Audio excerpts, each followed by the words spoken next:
राष्ट्रपति रामचन्द्र पौडेलद्वारा आगामी आर्थिक वर्ष 2080-81 का लागि सरकारको नीति तथा कार्यक्रम प्रस्तुत।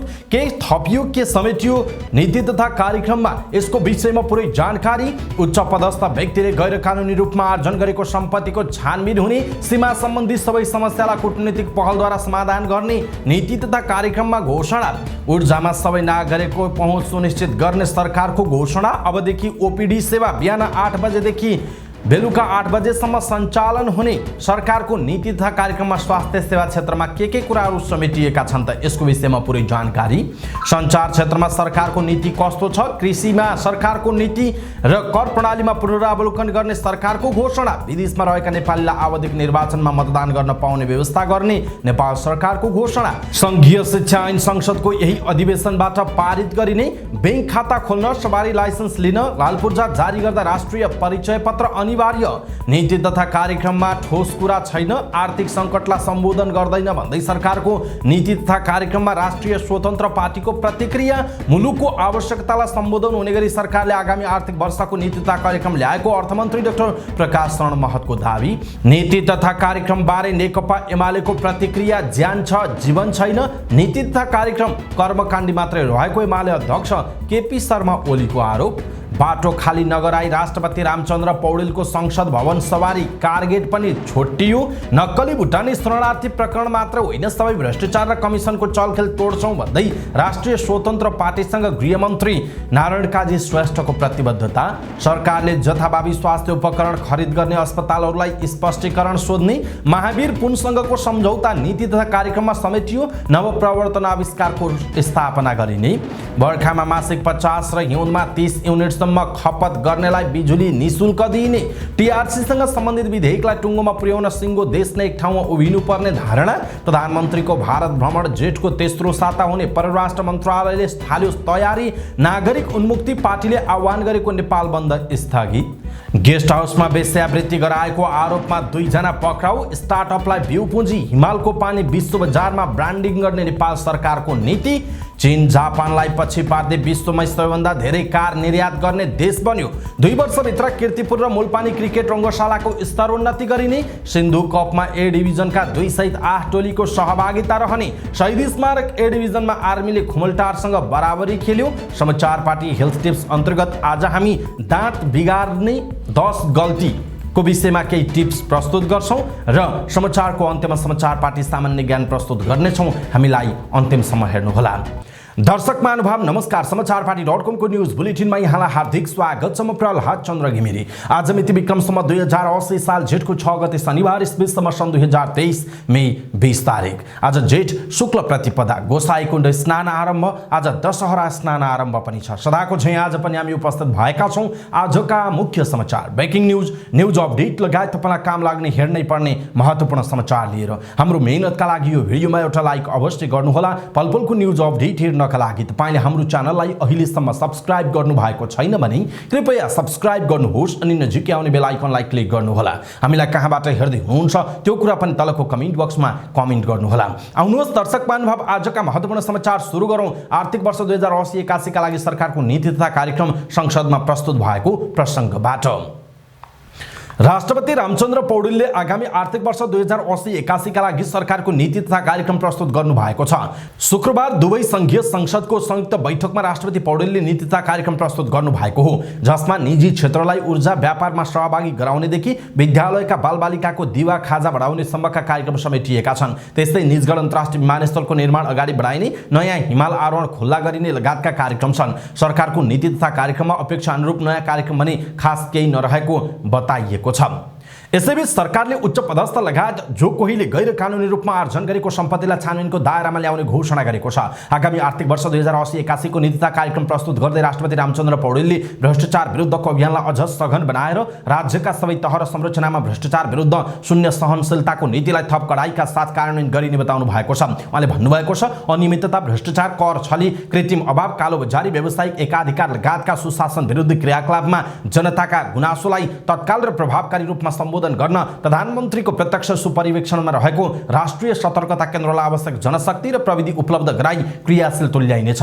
जनगुनासो तथा उजुरी सम्बोधन र अनुगमनका क्रममा जिल्लादेखि केन्द्रसम्मका सरकारी संयन्त्रको परिचालन गरिने उहाँले बताउनु भएको छ। अख्तियार दुरुपयोग अनुसन्धान आयोग र भ्रष्टाचार सम्बन्धी विधेयक संसदको यसै अधिवेशनबाट पारित गरिनेछ भने राष्ट्रिय सतर्कता केन्द्र सम्बन्धी विधेयक संसदको यसै अधिवेशनमा पेश गरिनेछ। उहाँले भन्नुभएको छ, सम्पत्ति शुद्धिकरण, निवारण तथा व्यावसायिक वातावरण प्रवर्धन सम्बन्धमा पेश भएको विधेयकलाई चालु अधिवेशनबाट पारित गरिनेछ।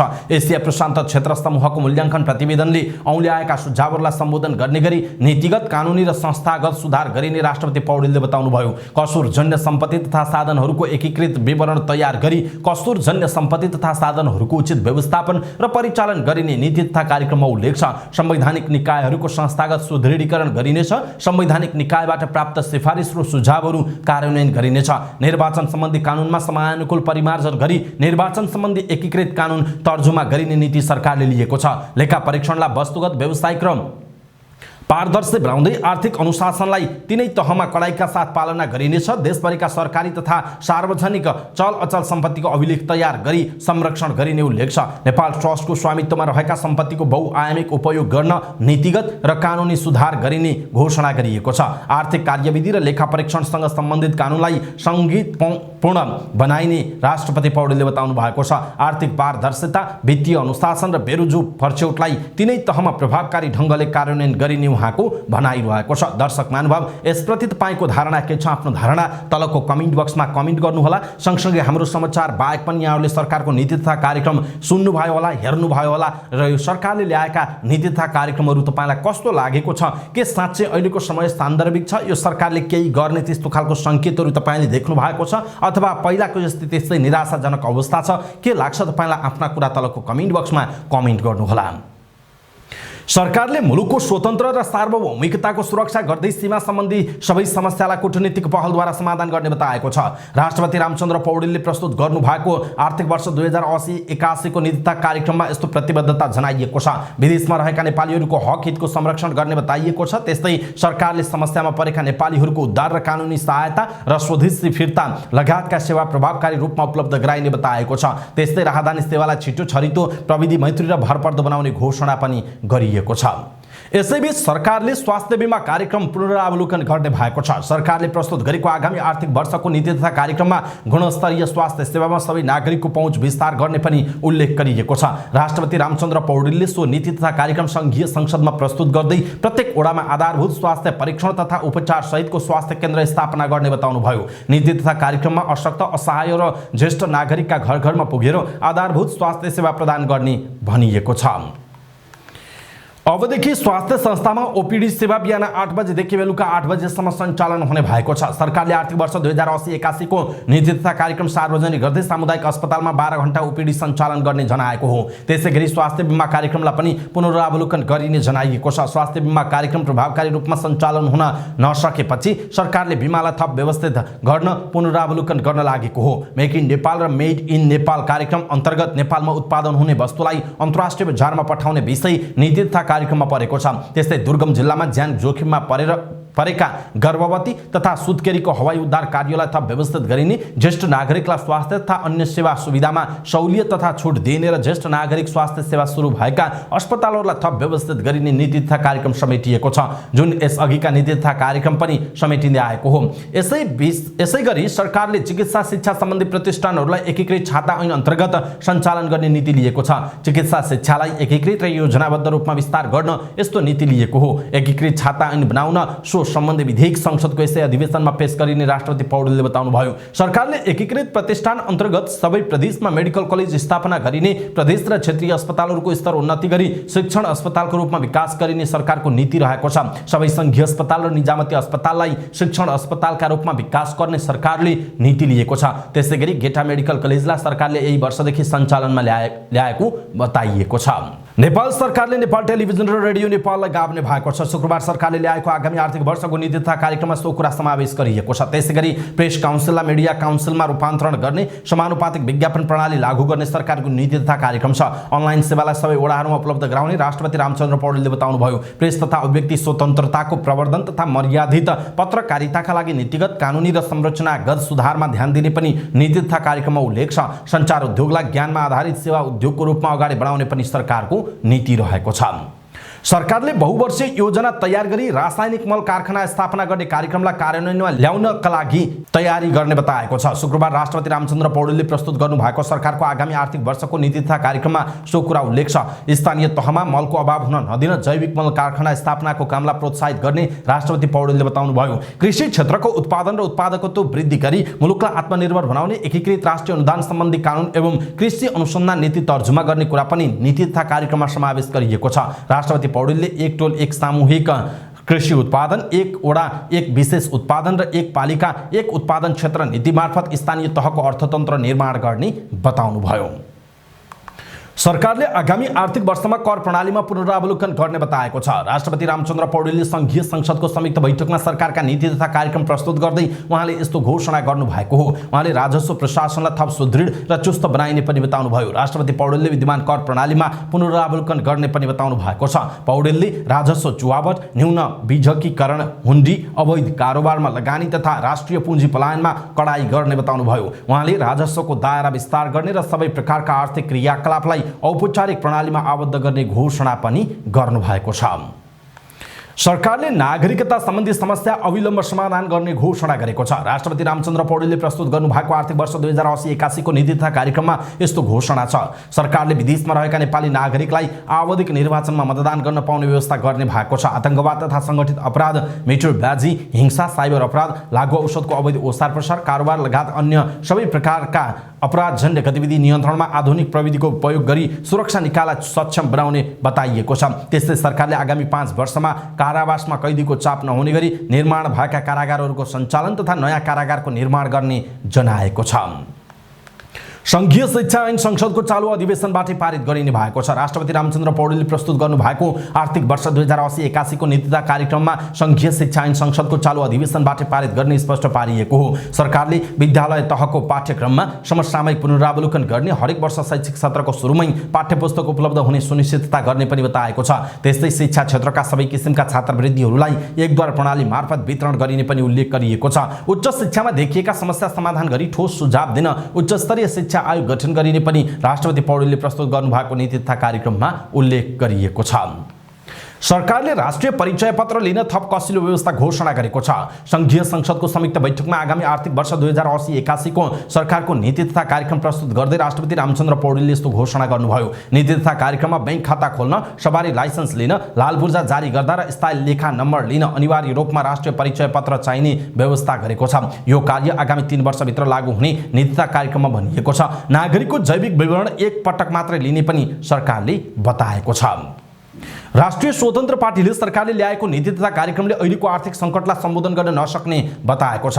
आगामी आर्थिक वर्ष 2080-81 को नीति तथा कार्यक्रम प्रस्तुत गरेपछि सञ्चारकर्मीहरूसँग कुराकानी गर्दै राष्ट्रिय स्वतन्त्र पार्टीका प्रमुख सचेतक सन्तोष परियारले ठोस कुरा केही पनि नआएको टिप्पणी गर्नुभयो। दर्शक महानुभाव, राष्ट्रिय स्वतन्त्र पार्टीले भने जस्तो के सरकारको नीति तथा कार्यक्रममा खासै केही छैन? तपाईलाई के लाग्छ? आफ्ना कुरा तलको कमेन्ट बक्समा कमेन्ट गर्नुहोला।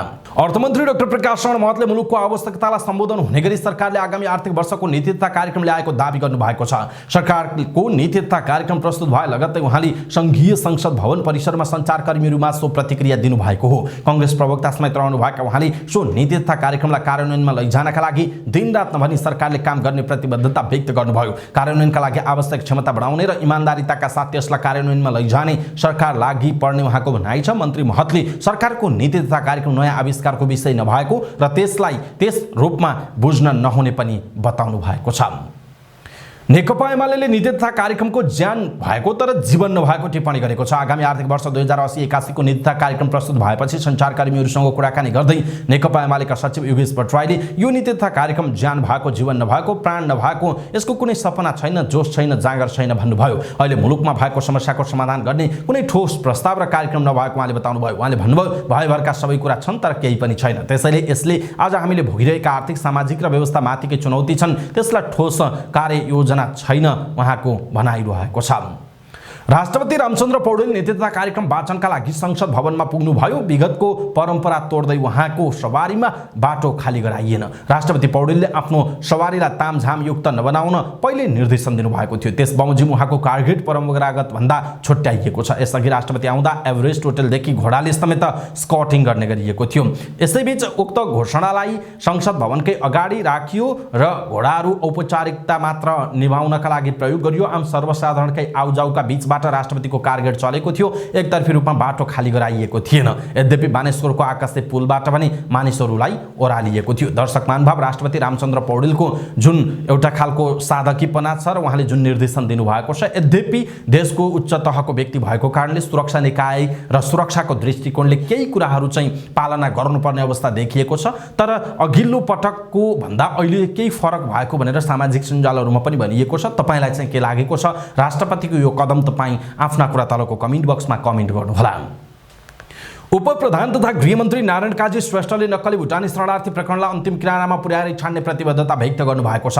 भुटानी शरणार्थी प्रकरण सम्बन्धी संकल्प प्रस्तावका लागि रवि लामिछाने नेतृत्वको राष्ट्रिय स्वतन्त्र पार्टीको ज्ञापन पत्र बुझ्दै उहाँले दोषीलाई कारबाही गर्ने बताउनुभयो। उहाँले प्रहरीले अनुसन्धान निष्पक्ष रूपमा गरिरहेको उल्लेख गर्दै जहाँसम्म पुगे पनि कारबाही गर्ने प्रस्ताउनुभयो। उहाँले यो प्रकरणलाई टुङ्ग्याएर यसबाहेक भ्रष्टाचार र कमिसनको चलखेललाई अन्त्य गर्न प्रतिबद्ध रहेको पनि बताउनु भएको छ। दर्शक महानुभाव, गृहमन्त्रीको यो जुन खालको चाहिँ प्रतिबद्धता छ, यसप्रति र राष्ट्रिय स्वतन्त्र पार्टीले जुन भूमिका खेलिरहेको छ अहिले, उहाँहरूको भूमिकाप्रति तपाईँको कुरा के छ? आफ्नो कुरा तलको कमेन्ट बक्समा कमेन्ट गर्नुहोला।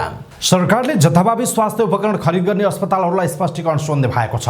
शुक्रबार मन्त्रालयमा पत्रकार सम्मेलन गरी स्वास्थ्य तथा जनसङ्ख्या मन्त्री मोहन बहादुर बस्नेतले यस्तो बताउनु भएको हो। उहाँले स्थान र जनशक्ति नभएर पनि उपकरण खरिद गरेका अस्पतालहरूलाई स्पष्टीकरण सोध्ने स्पष्ट पार्नुभयो। उहाँले 2 वर्षसम्म पनि प्रयोग नभएका वा हुन नसकेका सामानहरू स्वास्थ्य सेवा विभागले फिर्ता लिई आवश्यकता अनुसार अरू अस्पतालहरूमा मन्त्रालयको सहमतिमा हस्तान्तरण गर्ने पनि बताउनु भएको छ। उहाँले कतिपय अस्पतालले जथाभावी रूपमा स्वास्थ्य उपकरण खरिद गरेको पाइएको भन्दै अब खरिद गर्दा न्यूनतम सेवा मापदण्डले औँल्याए अनुसारका उपकरणहरू मन्त्रालयको समन्वयमा खरिद गर्ने व्यवस्था लागू गर्ने पनि बताउनुभयो। उहाँले प्रत्येक अस्पताललाई आउँदा 2 वर्षको कार्ययोजना बनाएर पेश गर्न लगाउने उहाँको भनाइ छ। स्वास्थ्य सेवा विभागलाई खरिद एवं वितरण गर्न थप व्यवस्थित गर्न निर्देशन दिनुभयो। उहाँले सबै सङ्घीय अस्पतालको उपकरण जाँच गर्ने पनि बताउनुभयो। उहाँले भएका उपकरणहरूले काम गर्दा गर्दै पनि अन्य खरिद गरेको गुनासो बढेको भन्दै छानबिन गरी कारबाही अगाडि बढाउने बताउनु भएको छ।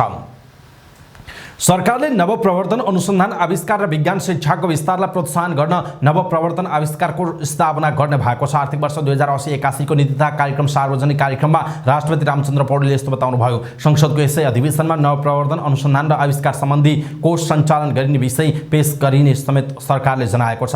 गत वैशाख 18 गते सरकारले राष्ट्रिय आविष्कार केन्द्रका संस्थापक महावीर पुन बीच 7 बुँदे सहमति गर्दै नवप्रवर्तन तथा आविष्कार सम्बन्धी कोष स्थापना गर्ने बताएको थियो। सहमतिको पहिलो बुँदामा अनुसन्धान तथा विकास, नवप्रवर्तन तथा आविष्कार सम्बन्धी कार्यहरू एकीकृत रूपमा सञ्चालन गर्न नेपाल सरकारको एउटा कोष स्थापना गरिने, यस कोषबाट अनुसन्धान तथा विकास, नवप्रवर्तन तथा आविष्कार सम्बन्धी कार्यहरूमा लगानी गर्ने उल्लेख गरिएको छ। सरकारले ऊर्जामा सबै नागरिकको पहुँच सुनिश्चित गर्ने घोषणा गरेको छ। सरकारको नीति तथा कार्यक्रम प्रस्तुत गर्दै राष्ट्रपति रामचन्द्र पौडेलले यस्तो बताउनु भएको हो। उहाँका अनुसार सरकारले 2 वर्षभित्र सबैको घरमा बिजुली पुर्याउने भएको छ। विपन्न वर्गलाई निःशुल्क बिजुली उपलब्ध गराउने सरकारको घोषणा छ। यस्तै सरकारले बर्खायाममा मासिक 50 युनिट र हिउँदयाममा 30 युनिटसम्म बिजुली खपत गर्ने उपभोक्तालाई निःशुल्क बिजुली उपलब्ध गराउने भएको छ। सरकारले खाना पकाउने ग्यासलाई क्रमशः बिजुलीबाट प्रतिस्थापन गर्ने घोषणा पनि गरेको छ।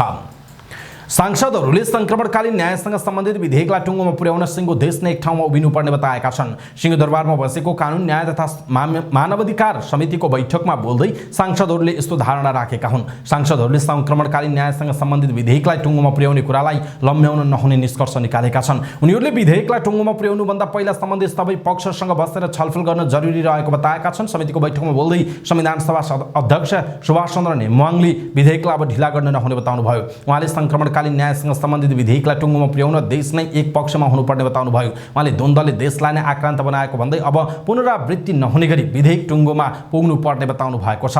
समितिको बैठकमा बोल्दै कांग्रेस सांसद रमेश लेखकले संक्रमणकालीन न्यायसँग सम्बन्धित विधेयकलाई टुङ्गोमा पुर्याउन सम्बन्धित पक्षसँग छलफल गर्न जरुरी रहेको बताउनुभयो। उहाँले संक्रमणकालीन न्यायसँग सम्बन्धित विधेयक चाँडो तर राम्रोसँग टुङ्गोमा पुर्याउनुपर्ने बताउनु भएको छ। उहाँले पीडित संशोधनकर्ता सदस्य, नागरिक समाज र मानवाधिकार आयोगसँग यस बारेमा विस्तृत छलफल गर्नुपर्नेमा जोड दिनुभयो। उहाँले यसअघि बनेको आयोगका पदाधिकारीहरूसँग छलफल गर्न जरुरी रहेको बताउनुभयो। समितिको बैठकमा बोल्दै राष्ट्रिय स्वतन्त्र पार्टीका प्रमुख सचेतक सन्तोष परियारले राजनीतिक कानुनी अप्ठ्यारा पन्छाएर चाँडै संक्रमणकालीन न्यायसँग सम्बन्धित विधेयक टुङ्गोमा पुर्याउन जरुरी रहेको बताउनुभयो। उहाँले ऐतिहासिक जिम्मेवारीलाई ढिला गर्नु अब आफैमा जायज नहुने बताउनुभयो। उहाँले द्वन्द्वका घटना जति लामो समयसम्म राख्यो त्यति नै अप्ठ्यारो बढ्दै जाने बताउनु भएको छ। बैठकमा नेकपा एकीकृत समाजवादीका सांसद शेरबहादुर कुँवरले द्वन्द्वको समयमा बेपत्ता भएकाहरूका लागि विशेष जोड दिन आग्रह गर्नुभयो। उहाँले यस अघिको संसदीय समितिले नै संक्रमणकालीन न्यायसँग सम्बन्धित विधेयकलाई लगभग निष्कर्षमा पुर्याएको भन्दै त्यसकै आधारमा टेकेर अगाडि बढ्नुपर्ने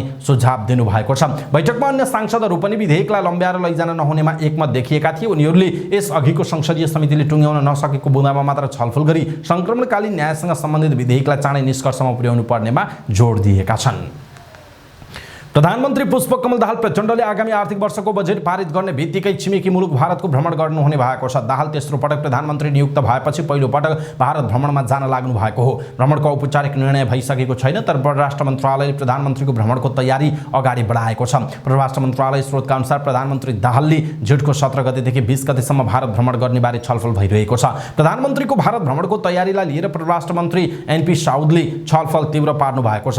उहाँले पूर्व परराष्ट्र मन्त्रीहरू, पूर्व राजदूत र पूर्व सचिवहरूसँग छलफल गर्नु भएको हो। परराष्ट्र मन्त्री साउदले प्रधानमन्त्री दाहालको भ्रमणका विषयमा पूर्व परराष्ट्र मन्त्रीहरूसँग शुक्रबार छलफल गर्नुभयो। परराष्ट्र मन्त्रालयमा भएको छलफलमा पूर्व परराष्ट्र मन्त्रीहरू सुजता कोइराला, रघुवीर महासेठ, प्रकाश चन्द्र लोहानी र भेष बहादुर थापा सहभागी हुनुहुन्थ्यो। पूर्व परराष्ट्र मन्त्रीहरूसँग प्रधानमन्त्रीको भारत भ्रमणका क्रममा नेपालका तर्फबाट उठाउनुपर्ने विषयवस्तुका बारेमा छलफल गरिएको परराष्ट्र मन्त्री साउदले बताउनुभयो। उहाँले व्यापार, वाणिज्य, जलस्रोत, त्यसैगरी सीमाना पार वहन, पर्यटन तथा सांस्कृतिक सम्बन्धसँगै जीवन स्तरको सम्बन्धबारे छलफल भएको पनि बताउनुभयो। परराष्ट्र मन्त्री साउदले यसअघि बिहिबार पूर्व राजदूत र पूर्व सचिवहरूसँग छलफल गर्नुभएको थियो। छलफलमा पूर्व राजदूत द्वय लोकराज बराल, दिनेश भट्टराई तथा पूर्व सचिवहरू दुर्गा भट्टराई, मधुरमण आचार्य, मदन भट्टराईसँग छलफल गरिएको मन्त्री साउदका स्वकीय सचिव दीपक जोशीले जानकारी दिनुभयो। नागरिक उन्मुक्ति पार्टीले आजदेखि आह्वान गरेको नेपाल बन्द स्थगित भएको छ। एक प्रेस विज्ञप्ति जारी गर्दै 6 गतेदेखि 10 गतेसम्म तय गरिएको नेपाल बन्द घोषणा कार्यक्रम स्थगित गरिएको जनाइएको छ। प्रधानमन्त्री पुष्पकमल दाहाल प्रचण्डले संसदमा लाल आयोगको प्रतिवेदन सार्वजनिक गरिने फौजदारी विधेयक संसदमा टेबल भइसकेको जानकारी दिएको भन्दै नेपाल बन्द घोषणा फिर्ता लिएको वरिष्ठ उपाध्यक्ष दामोदर पण्डितले जारी गरेको विज्ञप्तिमा उल्लेख गरिएको छ। काभ्रे पलाञ्चोकको बनेपा नगरपालिका वडा नम्बर 10 पुल बजार स्थित एउटा गेस्ट हाउसमा वेश्यावृत्ति गराएको आरोपमा प्रहरीले 2 जनालाई पक्राउ गरेको छ। पक्राउ पर्नेमा मकवानपुर जिल्ला बागमती गाउँपालिका वडा नम्बर 7 स्थायी घर भई बनेपामा गेस्ट हाउस सञ्चालन गरेर बस्ने 42 वर्षका लालमान तितुङ र काभ्रे पलाञ्चोकको चौरी देउराली गाउँपालिका लामाटोल घर भई खाजा घरमा काम गर्ने वर्ष 20 का श्याम लामा रहेका छन्। प्रहरीले गेस्ट हाउसबाट 5 जना नाबालिका र किशोरीको उद्धार पनि गरेको जनाएको छ। वेश्यावृत्ति भइरहेको भन्ने सूचना पाएपछि जिल्ला प्रहरी कार्यालयबाट खटिएको प्रहरी अधिकृत सहितको टोली गेस्ट हाउसमा पुगेको थियो। उद्धार गरिएका किशोरीहरूले होटलका सञ्चालकहरूले ललाई फकाई आर्थिक प्रलोभनमा पारी विश्वास दिलाई होटलमा आउने ग्राहकहरूसँग जबरजस्ती शारीरिक सम्पर्क गर्न बाध्य बनाउने गरेको बताएको प्रहरीले जनाएको छ। पक्राउ परेका गेस्ट हाउस सञ्चालकहरूलाई मानव बेचबिखन तथा ओसार प्रसार नियन्त्रण ऐन 2064 बमोजिम जारी दरखास्त लिई जिल्ला अदालत धुलिखेलबाट 7 दिनको म्याद थप गरेर अनुसन्धान थालिएको प्रहरी नायब उपरीक्षक ढुण्डीराज नेउपानेले जानकारी दिनुभयो। सरकारले हाम्रो उत्पादन हाम्रो स्वाभिमान अभियान सहित स्वदेशी उत्पादनलाई प्रवर्धन र उपभोगको नीति लिएको छ। संसदमा प्रस्तुत भएको आउँदो आर्थिक वर्ष 2080-81 को वार्षिक नीति तथा कार्यक्रमले स्वदेशी उत्पादनलाई प्रवर्धन गर्ने लक्ष्यसहित नवप्रवर्तन स्टार्टअप व्यवसायलाई बिउ पुँजी उपलब्ध गराउने र नेपालमा उत्पादित केही वस्तुलाई अन्तर्राष्ट्रिय बजारमा पुर्याउने योजना सार्वजनिक गरेको छ। नवप्रवर्तनमा आधारित उद्यम व्यवसायलाई प्रोत्साहन गर्ने तथा यो क्षेत्रमा काम गर्न चाहने युवाहरूको सिप तथा दक्षताको उपयोग गरी उद्यम व्यवसाय प्रवर्धन गर्न विशेष कार्यक्रम सञ्चालन गरिने जनाइएको छ। 20% सम्म महँगो भए पनि स्वदेशी वस्तु किन्नुपर्ने व्यवस्था सरकारको नीति तथा कार्यक्रममा राखिएको छ। कृषि र उच्च प्रविधिमा आधारित उद्योग विकास गर्न औद्योगिक वातावरण तयार पार्ने तथा औद्योगिक विकासलाई तीव्रता दिन आवश्यक नीतिगत र संस्थागत सुधार गर्ने नीति तथा कार्यक्रममा उल्लेख छ। विपन्न परिवारलाई लक्षित गरी वडा तहमा सहुलियतपूर्ण खाद्यान्न पसल सञ्चालन गर्ने सरकारको योजना छ। लामो समयदेखि बन्द तथा रुग्ण अवस्थामा रहेका उद्योग सञ्चालन खारेजी एकीकरण वा आवश्यक व्यवस्थापनको विषयमा अध्ययन गर्न उच्च स्तरीय अध्ययन समिति गठन गरिने जनाइएको छ। पुनः सञ्चालनको सम्भावना रहेका हेटौडा कपडा उद्योग, गोरखकाली रबर उद्योग र बुटवल धागो कारखानालाई सञ्चालनमा ल्याइने वार्षिक नीति तथा कार्यक्रममा उल्लेख गरिएको छ। सरकारले आउँदो 2 वर्षभित्र काठमाडौँको कीर्तिपुर र मुलपानी क्रिकेट रङ्गशालाको स्तरोन्नति गर्ने भएको छ। संसदमा प्रस्तुत भएको आउँदो आर्थिक वर्ष 2080-81 को वार्षिक नीति तथा कार्यक्रममा 2 वर्षभित्र कीर्तिपुर र मुलपानी क्रिकेट रङ्गशालाको स्तरोन्नति गरी अन्तर्राष्ट्रिय स्तरको प्रतियोगिता सञ्चालन हुने व्यवस्था गरिने उल्लेख छ। त्यस्तै चितवनको भरतपुर, कैलालीको फाप्ला, बैतडीको दशरथचन्द्र, मोरङको विराटनगर क्रिकेट रङ्गशालाको पूर्वाधार निर्माण कार्य अगाडि बढाइने जनाइएको छ। सरकारले हरेक विद्यालयमा खेल शिक्षकको व्यवस्था गर्ने नीति पनि लिएको छ। वार्षिक खेलकुद क्यालेन्डर तयार गरी अन्तरपालिका तथा प्रदेश स्तरीय प्रतियोगिताको आयोजना गरिने, 1 वडा 1 खेल मैदान, 1 पालिका 1 कबड हलको निर्माण गरिने नीति तथा कार्यक्रममा उल्लेख छ। सरकारले खेलकुदलाई राष्ट्रको पहिचान, गौरव र प्रतिष्ठा बढाउने माध्यमको रूपमा विकास गर्दै राष्ट्रिय तथा अन्तर्राष्ट्रिय स्तरका खेलकुद प्रतियोगिता आयोजना गर्न जोड दिने भएको छ। साथै अन्तर्राष्ट्रिय स्तरका खेलकुद प्रतियोगितामा पदक जित्ने खेलाडीलाई प्रोत्साहन एवं पुरस्कृत गरिने पनि उल्लेख गरिएको छ। चीन जापानलाई पछि पार्दै विश्वकै सबैभन्दा बढी कार निर्यातकर्ता बनेको छ। सन् 2023 को पहिलो 3 महिनामा जापानलाई उछिन्दै चीन विश्वकै धेरै कार निर्यात देश बनेको हो। चीनले सार्वजनिक गरेको तथ्याङ्क अनुसार पहिलो 3 महिनामा चीनबाट 10,07,000 कार निर्यात भएको बीबीसीले जनाएको छ। यो सन् 2022 को पहिलो 3 महिनाको तुलनामा 58% धेरै हो। जापानले सन् 2023 को पहिलो 3 महिनामा 9,54,185 कार निर्यात गरेको छ। यो संख्या गएको वर्षको तुलनामा 6% ले बढी हो। विद्युतीय कारको लोकप्रियता र रुसमा कारको माग बढेका कारण चीनको निर्यात बढेको बीबीसीको खबरमा उल्लेख छ। चीन गएको वर्ष जर्मनीलाई पछि पार्दै कार निर्यातमा विश्वको दोस्रो स्थानमा आएको थियो। विश्वभर विद्युतीय कारको माग बढेका कारण चीनलाई फाइदा भएको छ। चीनले पछिल्लो समय विद्युतीय कार उत्पादनमा ख्याति बढाउँदै गएको बीबीसीले जनाएको छ। असारको अन्तिम सातादेखि युथ स्पोर्ट्स क्लबको आयोजनामा हुने सिन्धु कप फुटबल प्रतियोगितामा शहीद स्मारक ए डिभिजन लिगका ए डिभिजनका 2 सहित 8 टोलीको सहभागिता हुने भएको छ। आयोजकले पत्रकार सम्मेलन मार्फत प्रतियोगितामा जेठ 28 देखि असार 2 गतेसम्म हुने जनाएको छ। पत्रकार सम्मेलनमा आयोजकले ए डिभिजन लिगका त्रिभुवन आर्मी फुटबल क्लब र नेपाल एपीएफ फुटबल क्लब सहित बी डिभिजनका प्लानिङ बोइज युनाइटेड, झम्सुई खेल युथ र ब्रिगेड बोइज क्लब, आयोजक युथ स्पोर्ट्स क्लब, दोलखा जिल्ला फुटबल संघ र काभ्रे प्लान्चोक जिल्ला फुटबल संघको सहभागिता रहने जनाएको छ। सिन्धुपाल्चोक जिल्ला फुटबल संघको प्राविधिक सहयोगमा हुने प्रतियोगिताका खेलहरू लामो साँघु स्थित बसन्तपुर खेल मैदानमा खेलाइने संघका अध्यक्ष अमृत श्रेष्ठले पत्रकार सम्मेलनमा जानकारी दिएका छन्। प्रतियोगिताको विजेताले 2 लाख रुपैयाँ सहित ट्रफी, मेडल र प्रमाणपत्र प्राप्त गर्नेछन्। उपविजेता टोलीलाई 1 लाख रुपैयाँ सहित मेडल र प्रमाणपत्र प्रदान गरिनेछ। त्यसैगरी प्रतियोगिताको सर्वोत्कृष्ट खेलाडी तथा विधागत उत्कृष्ट हुनेले जनाही 5,000 रुपैयाँ सहित ट्रफी प्राप्त गर्नेछन्। प्लेयर अफ द म्याचले 2,000 रुपैयाँ सहित ट्रफी पाउने जनाइएको छ। 2 पटकसम्म लिएको अग्रतालाई कायम राख्न नसक्दा विभागीय टोली त्रिभुवन आर्मी फुटबल क्लबले काठमाडौँमा जारी शहीद स्मारक ए डिभिजन लिगमा शुक्रबार खुमलटार युथ क्लबसँग 2-2 को बराबरी खेलेको छ। त्रिपुरेश्वर स्थित दशरथ रङ्गशालामा भएको खेलमा आर्मीले 2 पटकसम्म लिएको अग्रतालाई कायम राख्न नसक्दा खुमलटारसँग अङ्क बाँडेको हो। यससँगै आर्मीलाई चौथो स्थानमा उक्लने मौका गुमेको छ।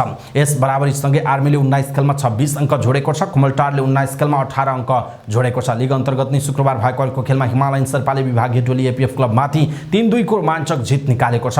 सुरुवातबाट नै एपीएफलाई दबाब दिएर खेलेको हिमालयनको यससँगै जारी लिगमा 6औं जित निकालेको छ। जितसँगै हिमालयनले 19 खेलमा 24 अङ्क जोडेको छ। एपीएफले 19 खेलमा 22 अङ्क जोडेको छ। लिगमा आज एक मात्र खेल 3 स्टार क्लब र सातदुबाट युथ क्लब बीच दशरथ रङ्गशालामा हुने जनाइएको छ।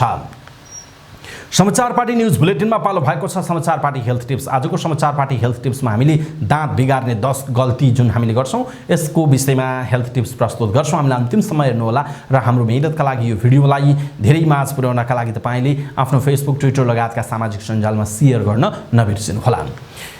दाँत बिगार्ने 10 गल्ती। नियमित परीक्षण नगर्नु अनि नियमित रूपमा तपाईले परीक्षण दाँतको स्वास्थ्यका लागि अत्यन्त आवश्यक छ। दाँतमा पीडा, सडन अनि सेन्सिटिभिटी हुने बेलासम्म नकुर्नुहोस्। त्यसैले वर्षमा एकपटक डेन्टिस्टसँग परीक्षण गराउनुपर्छ। यसबाट रोग निम्तिनु अघि नै रोकथाम चाहिँ गर्न सकिन्छ। त्यस्तै अर्को हो समस्या तत्कालै भुल्ने। कुनै पनि समस्याबाट आराम मिल्ने बित्तिकै हामीले बिर्सने बानी हुन्छ र त्यो बानी चाहिँ खतरनाक साबित हुन्छ। फलोअपका लागि डाक्टरले बोलाएका छन् भने त्यसलाई फलोअप गर्नुहोस्। गिजाको शल्यक्रिया जस्तो स्थितिमा घाउ भरिन र पुरै सामान्य हुन समय लाग्छ। त्यसैले नियमित फलोअप चाहिँ गर्नुपर्छ। त्यस्तै अर्को आफै डाक्टर बन्ने। बिना डाक्टरको सल्लाह कुनै पनि औषधिहरू सेवन गर्दा समस्याहरू निम्तिन सक्छ। त्यसैले जब तपाईलाई दाँत, मुख या शरीरको अन्य कुनै पनि भागमा समस्या महसुस हुन्छ नि डाक्टर कहाँ जानुहोस्। आफै घरेलु उपचारमा नलाग्नुहोस्। आफूलाई भएका सबै समस्या नभन्ने। दाँतको उपचार गर्नु पूर्व पहिला कस्तो रोगमा कस्तो उपचार गर्नु भएको थियो भनेर सबै विवरण भन्नुपर्छ। कुन औषधि कति लामो समयदेखि खाइरहनु भएको छ, कुन औषधि एलर्जी भएको छ सबै बताउनुपर्छ। शरीरका अन्य भागको समस्या बताउँदा दाँतको उपचारमा पनि लाभकारी हुन सक्छ। त्यस्तै अर्को हो हतार दाँत मोल्ने। प्रायःजसो मानिसहरू दाँतको सफाइमा समय दिन झन्झट मान्छन्। हतार ब्रस गर्दा दाँतको इनामेल कमजोर हुन्छ। त्यसैले दाँतलाई स्वस्थ बनाउन अलि समय लगाएर ब्रस गर्नुपर्छ भने दिनमा कम्तीमा 2 पटक दाँत माज्नुपर्छ। नरम ब्रसले दाँतको बाहिर र भित्र दुवैतर्फ सफाई गर्नुपर्छ। मुखको हरेक कुनामा ब्रस पुग्नुपर्छ। ब्रसलाई 3-4 महिनामा बदल्नुपर्छ। त्यस्तै अर्को हो एन्टिसेप्टिक माउथ वास नगर्ने।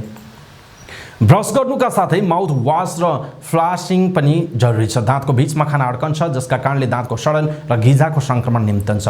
त्यसैले स्वस्थ गिजा र दाँतका लागि डेन्टल फ्लास या इन्टरडेन्टल ब्रसको प्रयोग दाँतको बीच भागमा सफा राख्न सकिन्छ। मुखलाई कीटाणु रहित बनाउन राति सुत्नु अघि एन्टिसेप्टिक माउथ वासबाट एकपटक कुल्ला गर्न आवश्यक छ। त्यस्तै अर्को हो जङ्क फुड बढी खाने। बजारमा उपलब्ध कयौं खाद्य पदार्थ दाँतलाई हानि गर्ने खालका हुन्छन्। बढी सोडा, कोल्ड ड्रिङ्क्स जस्ता पेय पदार्थ पिउनाले दाँतलाई हानि गर्छ। यिनीहरूले दाँतको इनामेललाई नोक्सानी पुर्याउँछन् र दाँतमा झन्झनाहट पैदा हुन्छ। त्यस्तै अधिक मात्रामा गुलियो र टाँसिने पदार्थ जस्तै क्यान्डी, चिप्स, क्रिम, बिस्कुट खानाले दाँतमा सडन पैदा हुन्छ।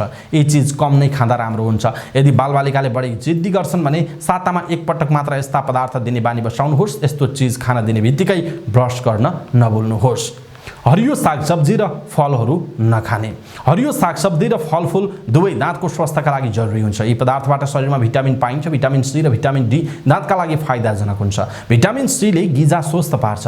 अध्ययन र अनुसन्धानका अनुसार जुन व्यक्तिले दैनिक करिब 800 मिलिग्राम भिटामिन डी सेवन गर्छ उसमा गिजाको समस्या कम देखा पर्छ। भिटामिन डी मुख्यतः चीज, दूध तथा दहीमा पाइन सकिन्छ। सुर्तीजन्य पदार्थ बढी सेवन गर्ने। चुरोट, बिँडी, सुर्तीजन्य पदार्थले गिजामा हानि गर्छ।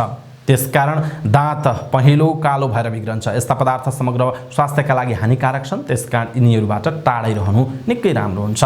र अन्त्यमा अन्य केही नराम्रा बानीहरू जस्तो केही नराम्रा बानीहरू राति सुतेको समयमा दाँत कटकटाउने, पेन्सिल या कलम टोक्ने, आइसक्रिम चपाएर खाने जस्ता बानीले दाँतको इनामेल र दाँत सम्बन्धी हड्डीमा चाहिँ नराम्रो असर गर्दछ। दर्शक महानुभाव, आज हामीले यहाँहरूलाई दाँतसँग सम्बन्धित केही कुराहरू यहाँहरूलाई हामीले जानकारी दियौँ। 10 वटा नराम्रा बानी हामीले दाँत बिगार्नमा हाम्रा जुन बानीहरू छन् ती कुरा गर्यौं। धेरैलाई यो विषय थाहा भएको हुन सक्थ्यो तर पनि पुनर्ताजगी अथवा जानकारी नभएकाहरूलाई यो नयाँ जानकारी पनि भयो। तपाईलाई कस्तो लाग्यो? आफ्नो कुरा आजको हेल्थ टिप्सको विषयमा तलको कमेन्ट बक्समा कमेन्ट गरिदिनु होला। समाचार पार्टी न्यूज बुलेटिनमा पालो भएको छ समाचार पार्टी सामान्य ज्ञान। समाचार पार्टी सामान्य ज्ञान अन्तर्गत हिजोको प्रश्न रहेको थियो, विक्रमसम्म 2080 साल वैशाख 25 को संवैधानिक परिषदको बैठकले सर्वोच्च अदालतको प्रधान न्यायाधीशमा कसलाई सिफारिस गरेको हो? 2080 वैशाख 25 को संवैधानिक परिषदको बैठकले सर्वोच्च अदालतको प्रधान न्यायाधीशमा कसलाई सिफारिस गरेको हो? यसको सही उत्तर हो हरिकृष्ण कार्की। समाचार पार्टी सामान्य ज्ञान अन्तर्गत आजको प्रश्न छ, लाउरेस वर्ल्ड स्पोर्ट्स अवार्ड अन्तर्गत स्पोर्ट्सम्यानशिप अवार्ड 2023 जित्ने फुटबल खेलाडी को हुन्? लाउरेस वर्ल्ड स्पोर्ट्स अवार्ड अन्तर्गत स्पोर्ट्सम्यानशिप अवार्ड 2023 जित्ने फुटबल खेलाडी को हुन्?